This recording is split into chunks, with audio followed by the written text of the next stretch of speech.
Hello everyone, welcome back to my cooking channel cook with Remi's kitchen. আজ নিয়ে এসেছি সবজি রেসিপি।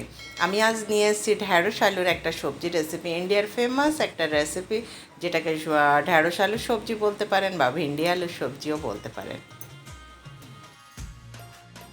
চলুন দেখে নিই এই রেসিপি আমি কিভাবে বানাচ্ছি। এই রেসিপি বানানোর জন্য আমি প্রথমে একটু তেল নিয়ে নিয়েছি। আমি খুবই সিম্পল, একদম সামান্য মশলা দিয়ে আমি রেসিপিটি বানাবো। আর আমি এখানে ফোড়ন হিসাবে জিরা ব্যবহার করেছি। জিরাটাকে আমি একটু রেডি করে নিচ্ছি। একদমই লো ফ্লেমে পুরো রান্নাটা হবে। আর আমি গোটা পেঁয়াজের আধা আমি এখানে কুচে রেখেছিলাম, সেটা দিয়ে দিলাম। আর সাথে আমি কয়েকটা কাঁচা লঙ্কা এখানে দিয়ে আমি লাল লাল করে একটু ভেজে নিচ্ছি। আমার চ্যানেলে নতুন ভিউয়ার্স হলে এক্ষুনি একটা লাইক করে দিন আমার এই রেসিপিকে। আর অবশ্যই ভালো লাগলে একটা কমেন্ট করে জানাবেন কেমন হলো। আমার চ্যানেলে প্রচুর রেসিপি আছে, গিয়ে দেখবেন কেমন হলো, সেটা অবশ্যই জানিয়ে আসবেন। আর অবশ্যই সাবস্ক্রাইব করে দিন, পাশে থাকা বেল আইকন প্রেস করতে ভুলবেন না। আর আমি এখানে ঢ্যাঁড়সগুলোকে খুব ভালোভাবে ধুয়ে এখানে কেটে রেখেছিলাম,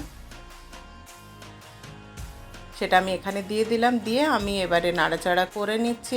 একদমই লো ফ্লেমে পুরো রান্নাটা হবে। এই রান্নাতে কোনো জল ব্যবহার হয় না এবং মশলাপাতি ভীষণই কম লাগে।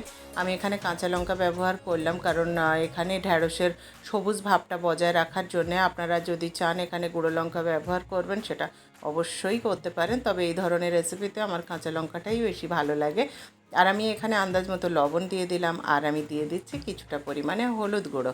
আর কিচ্ছু মশলা দেওয়ার প্রয়োজন নেই। এটা আমি খুব ভালোভাবে নাড়াচাড়া করে ঢাকা দিয়ে রাখবো কিছুক্ষণ। বাদ ঢাকনাটাকে খুলে আমি একবার করে নাড়িয়ে দেবো।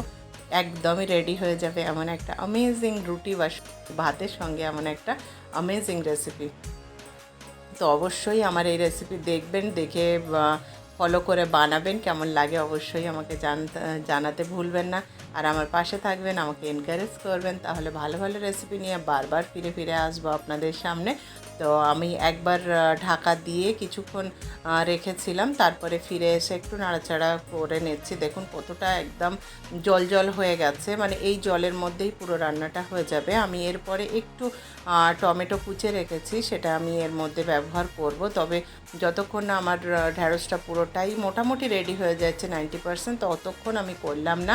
আমার এখন ঢ্যাঁড়সটা 90% রেডি হয়ে গেছে। তার ফলে আমি এখানে যে টমেটোটা কুচে রেখেছিলাম সেটা মিডিলে ফাঁকা করে আমি এটা দিয়ে ঢ্যাঁড়সটাকে হালকাভাবে একটু চাপা দিয়ে দিলাম। দিয়ে আমি ঢাকনা দিয়ে রান্না করলাম। কিছুক্ষণ বাদে ফিরে এসে দেখাচ্ছি ঢ্যাঁড়সটা একদমই গলে গেছে। অন্যদিকে আমার রেসিপিটি একদম রেডি হয়ে গেছে। আমি ঢ্যাঁড়সটা কিন্তু একদমই এর সঙ্গে মিশে যা কেমন চাইনি, কিন্তু ঢ্যাঁড়সটা গলে গেছে, আমি দেখিয়ে দিলাম। আমার রেসিপিটি একদমই রেডি হয়ে গেছে। আমি নাড়াচাড়া করে ঢাকা দিয়ে রাখছি। কিছুক্ষণ বাদে ফিরে এসে পরিবেশন করে দেখাচ্ছি আমার ঢ্যাঁড়স আলুর রেসিপি কেমন হলো। দারুণ রুটি কিংবা ভাতের সঙ্গে জমে যাওয়ার মতো একটা রেসিপি। অবশ্যই শেয়ার করবেন, আমার পাশে থাকবেন, আর লাইক করবেন, কমেন্ট করতে ভুলবেন না। Thank you for watching.